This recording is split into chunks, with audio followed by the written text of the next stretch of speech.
ಹಾವೇರಿಯಲ್ಲಿ ಖಾಸಗಿ ಫೈನಾನ್ಸ್ ಕರ್ಮಕಾಂಡ. Micro finance ಕಾಟಕ್ಕೆ ಕುಟುಂಬ ಕಂಗಾಲು. ಸಾಲ ನೀಡದೆ 10 ತಿಂಗಳ ಕಂತು ಕಟ್ಟಿಸಿಕೊಂಡಿದ್ದ ಸಂಸ್ಥೆ.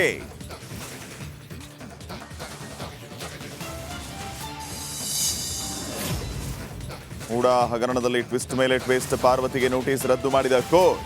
ಸಿದ್ದರಾಮಯ್ಯ ರಾಜೀನಾಮೆಗೆ ಬಿಜೆಪಿ ಪಟ್ಟು.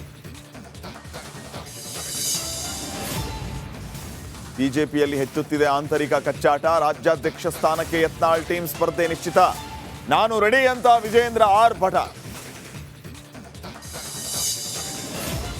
ಹುಬ್ಬಳ್ಳಿಯಲ್ಲಿ ಅತುಲ್ ಮಾದರಿಯ ಕೇಸ್. 20 ಲಕ್ಷ ರೂಪಾಯಿ ಜೀವನಾಂಶಕ್ಕಾಗಿ ಪತ್ನಿ ಟಾರ್ಚರ್. ಹೆಂಡತಿ ಕಾಟಕ್ಕೆ ಬೇಸತ್ತು ಗಂಡ ಸುಸೈಡ್.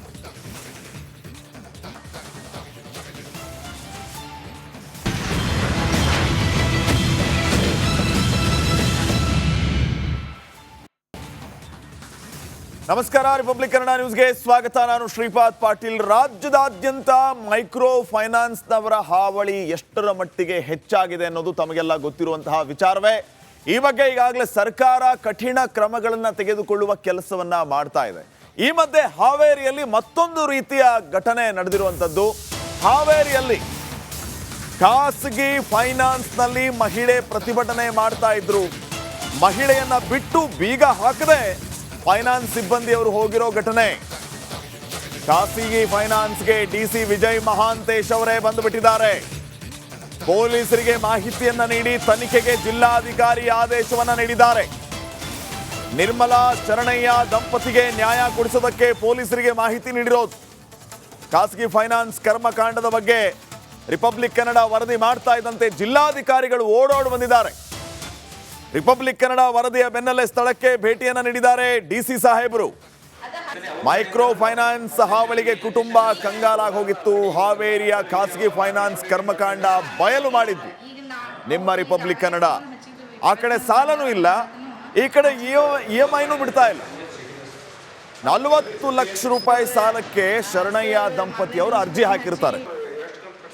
ಸಾಲ ನೀಡದೆ ಒಂದಲ್ಲ ಎರಡಲ್ಲ 10 ತಿಂಗಳ ಕಂತನ್ನ ಕಟ್ಟಿಸಿಕೊಂಡಿದೆ ಈ ಸಂಸ್ಥೆ. ಸಾಲನೇ ಕೊಟ್ಟಿಲ್ಲ, 10 ತಿಂಗಳ EMI ಕೊಟ್ಟುಬಿಟ್ಟಿದ್ದಾರೆ ಆಲ್ರೆಡಿ. ಇವರು ಮನೆ ಖರೀದಿಗೆ ಅಂತ ಶರಣಯ್ಯ ದಂಪತಿ ಅರ್ಜಿ ಹಾಕಿರ್ತಾರೆ.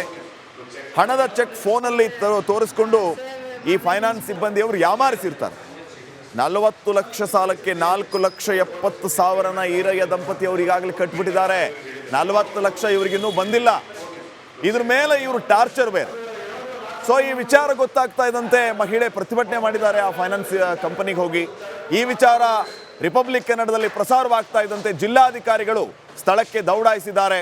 ಇವರ ವಿರುದ್ಧ ಕ್ರಮ ಕೈಗೊಳ್ಳಿ ಅಂತ ಆಗ್ರಹಿಸಿದ್ದಾರೆ, ಸೂಚನೆ ಕೊಟ್ಟಿದ್ದಾರೆ. ಈ ಬಗ್ಗೆ ಇನ್ನಷ್ಟು ಮಾಹಿತಿಯನ್ನು ನೀಡ್ತಾರೆ ಪ್ರತಿನಿಧಿ ಮಾರುತಿ. ಈಗ ಫೋನ್ ಸಂಪರ್ಕದಲ್ಲಿ. ಮಾರುತಿ,